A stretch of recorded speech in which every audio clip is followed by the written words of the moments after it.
As much as I would like to talk about the bullshit that's going on right now with TNA, I'm not going to, because things are like things are not really certain at this point. Okay, so we're just gonna have to wait and see, you know. But if things do happen, then let's be honest, we all saw this coming sooner or later, and it's gonna be a real shame if things do go down, like what is rumored, right? And it's gonna be really sad because knowing TNA finally got their shit together, finally are starting to do things well as far as the show goes, the wrestling, bringing in new guys, knowing that Aaron Rex and Cody just got in, and then you have this bullshit, you know. So let's really hope that a miracle happens, okay? Because a lot of people, including me, actually, even I am kind of anxious and nervous for TNA right now. So. But we'll have to wait and see Sunday if Bound for Glory will happen or it won't or whatever, or they're messing with us. We'll just have to wait and see. Anyways, so Dixie, you need to do us a fucking good favor and sell it to the right person if you really are going to sell it. Or I don't know what the fuck you have in that head of yours. Now then, this is gonna be a really short review and a quick one, because I basically only have like today and tomorrow to like share this video so people can watch it, if they're even going to watch it, you know. So the show starts off with JB in the ring basically calling both team leaders, Lashley and EC3. So they both tell us who they handpicked for the team. Lashley has as first pick Drew Galloway. EC3, his first pick was Aaron Rex. Lashley, his second was Mike Bennett. EC3, his second was Moose. Lashley, his third was Maria, and EC3, his third was Gail Kim. So that was the first round, which was the main event. And they also had a little saying before, kind of like did a promo, you know, for before Bound for Glory. After that, we had our first match. It's for the X Division title, Eddie Edwards against DJC. It was a good match. Definitely was a good match. Like I said before, they need to have different people in the winning the X Division title, or book. Like I said in my other review, I would hope they would book Andrew Everett and Trevor Lee a lot better, especially Andrew Everett. He's basically the only one that hasn't really gotten that one-on-one title shot, if I'm not mistaken, or he did get it, but yeah, I don't know. But either way, Andrew Everett, they really need to keep that guy. They really need to treat him good, because that guy is phenomenal. To be in case you don't know. But obviously DJC got the win. After the match, Chevalier and Andrew Everett came in and attacked them. Is this title going to be defended at Bound for Glory? I believe so, but against who? Though I don't know who the first. Have they mentioned that? You let me know, because I'm kind of lost with this X Division thing right now. I'm pretty sure it's going to be defended, but against who? After that, you had the Bound for Glory promo against Moose and Mike Bennett, you know, having their say, doing this promo, what normally is being done in every go-home show. After that, we had another match, Madison Rayne against Laurel Van Ness, who is so fucking hot, but I'm still gonna go with Allie because she's actually hotter and a lot cuter. It was a good match though.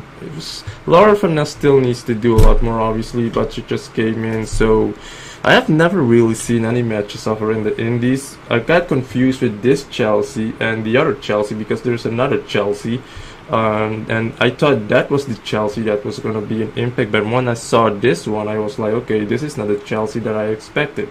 The Chelsea I am talking about is the one that has wrestled at Stardom in Japan, and then Shine Wrestling and all these other promotions. I thought that was the Chelsea that was gonna come in, but obviously it's not. I had really hoped it was that one, because she's fucking awesome. But either way, Lauren Finesse got the win. Good match, okay match. After that, you had Drew Galloway and Aaron Rex, their Bound for Glory promo. Then after that we had a third match. Like I said, I'm gonna keep it short. I'm not gonna go into details or paraphrase stuff, okay? Because time is short. After that we had another match, Rosemary against Rebby.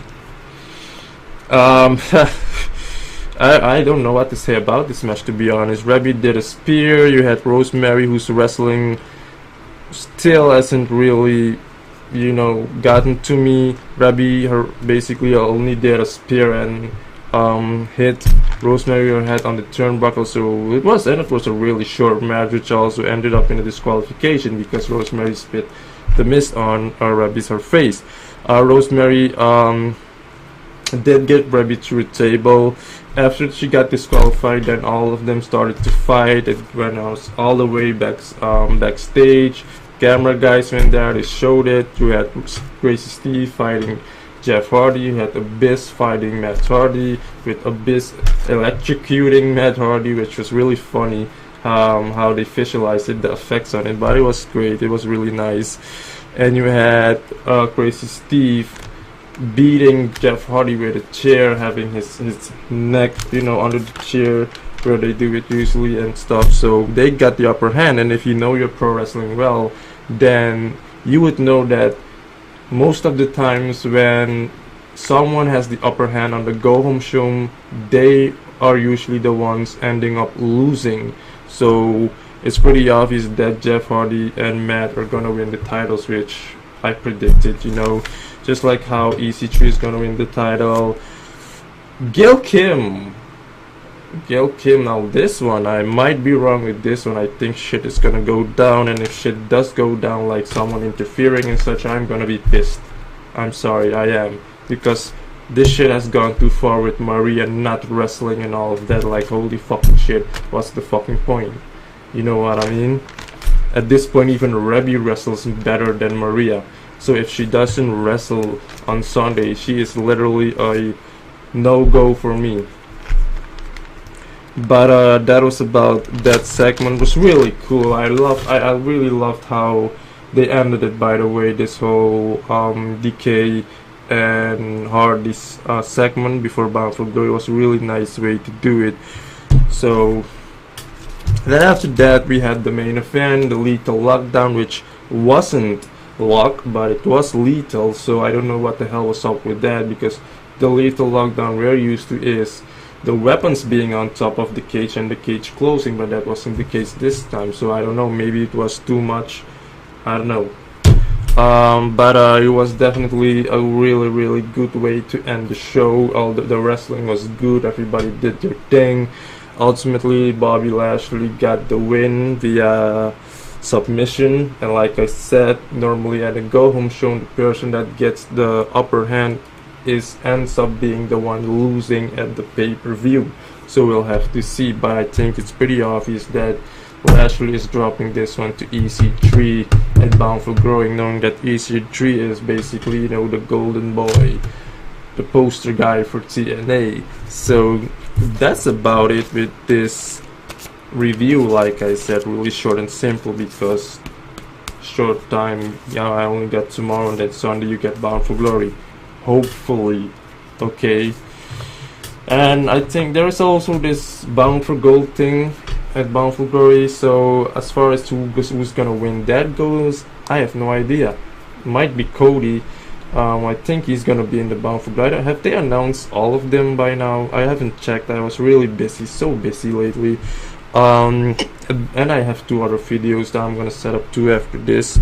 But anyways, thank you for watching. I know it's short and doesn't really make any sense, but I'm just waiting for Bound for Glory, because this whole bullshit with TNA going right now is really fucking me up, because it's just, I don't know, it doesn't sit well with me. So let's just hope for a miracle, you know, and that Bound for Glory does happen, does continue, because I already paid, a lot of people already paid, so we'll just have to wait and see.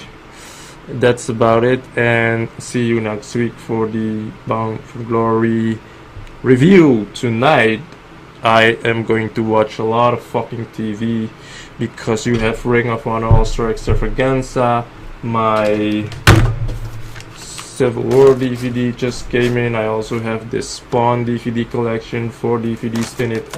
And right now I'm going to, after the 2 videos I recorded, I'm going to bang on Luke Cage on Netflix. Just gonna watch the whole fucking season in a row. So I am not going outside fucking tonight. That's a good way to stay inside on a Friday fucking night. Just sit home, relax, have a drink, and watch fucking TV. And that's all just too sweet. See you next week, fellas.